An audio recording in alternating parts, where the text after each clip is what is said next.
In this video, we're going to go over special products from section 6.5 of your book. It's page 84 in your workbook.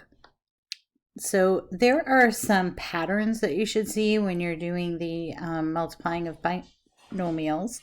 And one of them is when we have a difference of two squares. Is a really special situation that works out really nicely for us. So there is kind of this, shortcut formula, they call it, but really what you're doing is foiling, and the middle term just has opposite signs because of the plus and minus here in the binomial. So when we have a plus b quantity times quantity a minus b, we will result in a squared minus b squared. Now the caution with this is, I would say, that sometimes people want to make that also be true for this situation. I'm just going to write it up the top here. If we had a plus b times a plus b, that is not equal to a squared plus b squared, because we'll have twice the middle term because we have the same signs. So just, make a note of that. We'll talk about those momentarily, and that's called a perfect square trinomial. What it actually is going to equal is when we have a plus b times a plus b, that actually is a plus b squared, that will equal a squared plus 2ab plus b squared. Okay, so I just want to make that clear right from the beginning, because I don't want you to confuse these two things.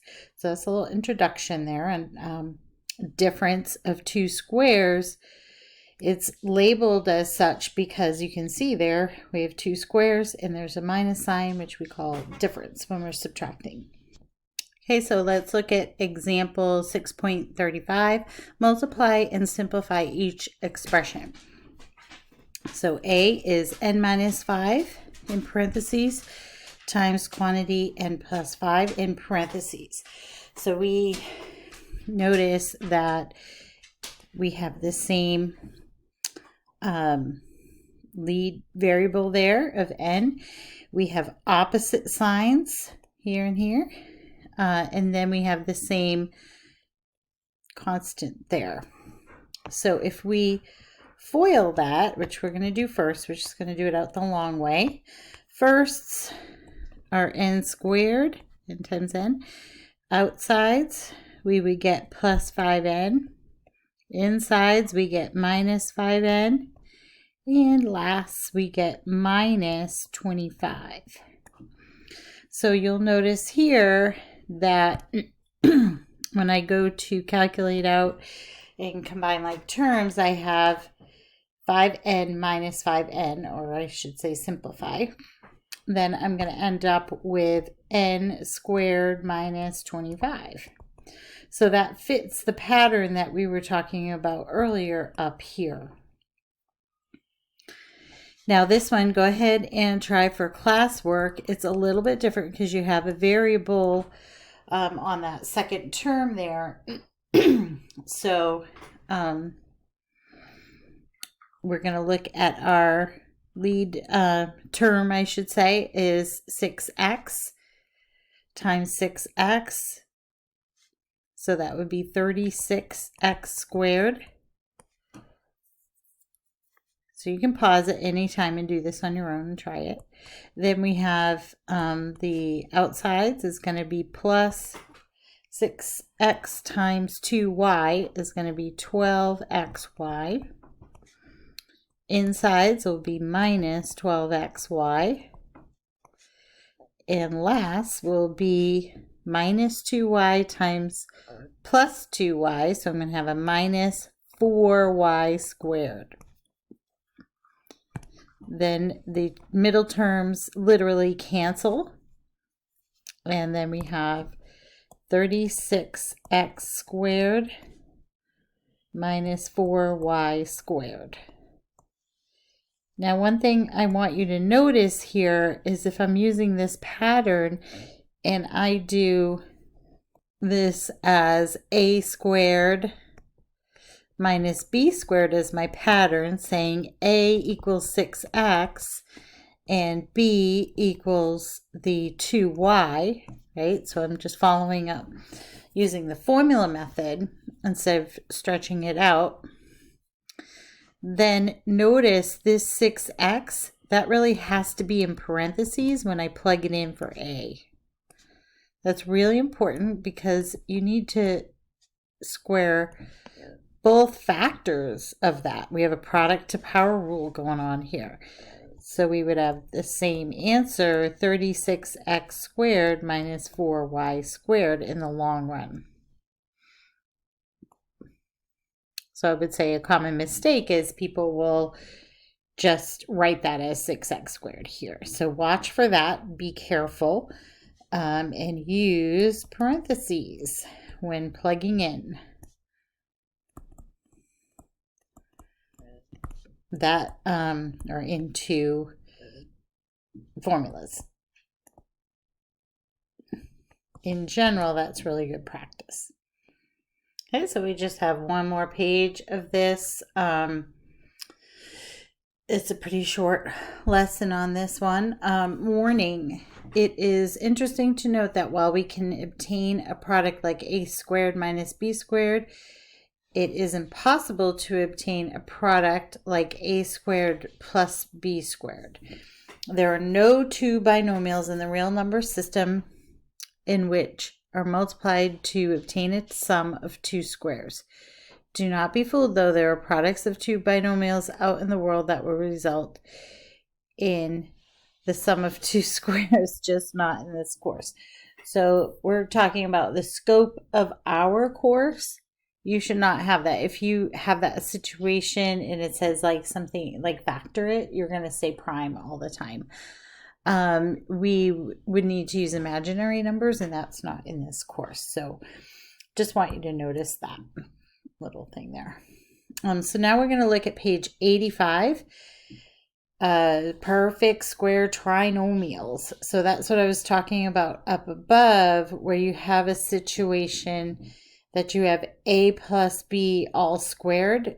You have to have that middle term, and we'll show why that is in a minute. But you can also have it for subtract, and then your middle term is going to be a negative there. So what this really means, I'll show you how this works, is if we have a plus b squared, that actually equals a plus b times a plus b. So at first you might want to be writing these things out.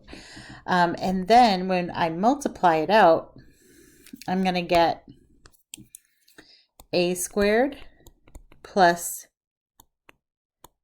ab plus ba, which I'll write in alphabetical order as ab, and then plus b squared. And that would equal a squared plus 2ab, because remember that's like a 1, plus b squared. Okay, so we can go from here to there. But what we're not doing is just kind of, we're not doing some sort of distributing of an exponent or something like that. We're applying the power rule here, and we're taking that whole quantity, this whole quantity, a plus b, is squared. So that means a plus b times a plus b expanded out. But there is, again, there's a shortcut. You can write it, just, square the first one, multiply them, the two ends together, and double it, and then you have the last one. And that's a really important concept and pattern to notice, because later in Math 99, when you guys take that, you're going to have a thing called completing the square, to put quadratics into vertex form or to solve quadratic functions. So this is an important foundational thing. So don't just skim over it. It works the same for the subtract, except I would have a minus b, what's this one, times a minus b would be equal to a squared minus ab minus ab, and then it would be plus, because I have a negative times a negative, b squared. So it would be a squared minus 2ab plus b squared. Okay. So now let's look at example 6.36 and multiply and simplify each expression. So the first one I'm going to do, I'm going to write it out. So this really equals 3p plus 4 times 3p plus 4.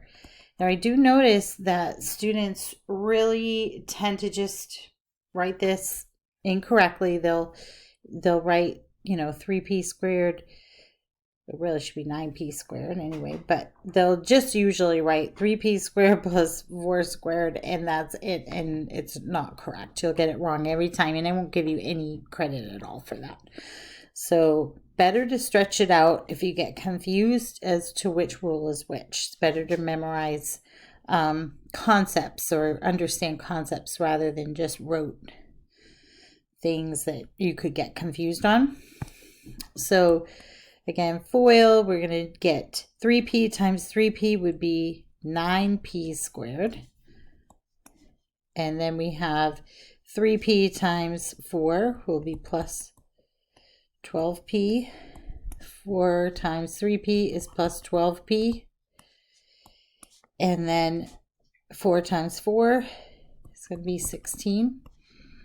So my final answer on this one is 9p squared plus 24p plus 16. Now I will do it using the formula. So I just rewrote this from above here. One thing to note, in a lot of textbooks, they'll put these as capitals instead of smalls. So just be aware of that. It's really the same thing. So my example is 3p plus 4 squared. And I'm going to take the shorter root and I'm going to label this. So A equals 3p. B equals 4. Now I'm going to plug into the formula here, and 3p squared, but remember to put it in parentheses, plus 2 times 3p times 4 plus 4 squared. Now I calculate that out. 3p squared is 9p, because remember that's 3 squared p squared, plus 2 times 3 is 6 times 4 is 12. Don't try to distribute and double dip. We don't distribute over multiplication. So we would have, 6 times 4 is 24. So I'm doubling the 12. Oh, I need my squared there. And then plus 4 squared is 16.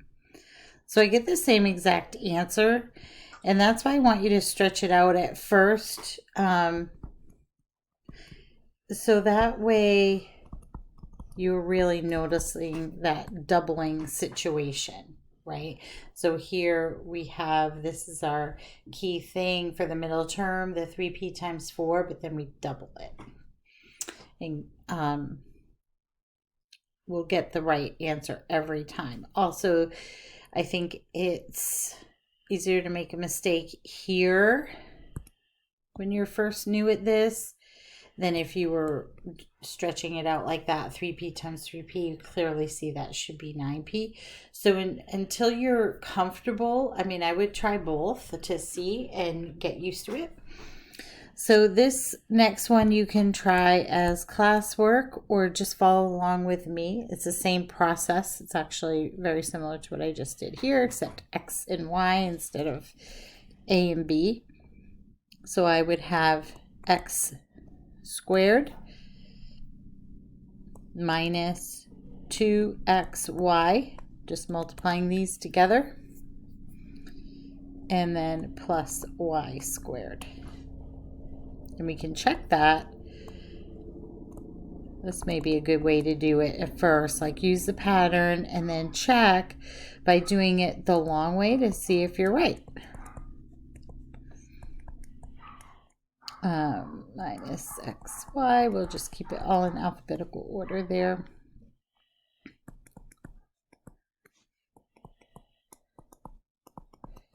So I end up with the same answer.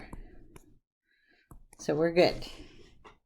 So I hope that helps and gives you some good guidelines and thinking about concepts rather than just plugging in to a formula without really understanding.